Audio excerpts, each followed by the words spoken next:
Stop.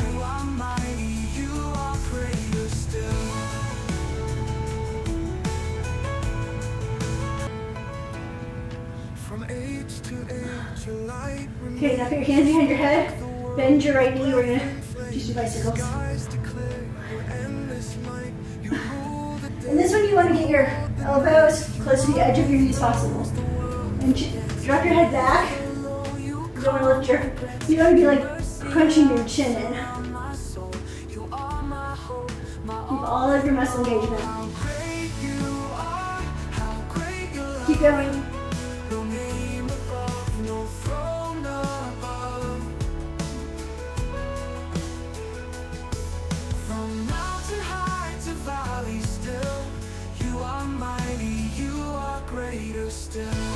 Okay, that's good.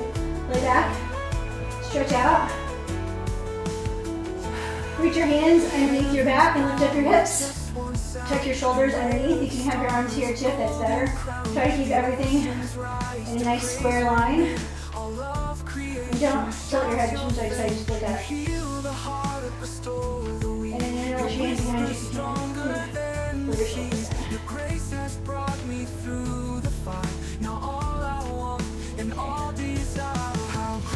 I think that was pretty good. That was a nice quick workout. You can repeat it again if that was like not enough for you. And so you don't have to repeat it, just do it as hard as you can. That's what I always try to do.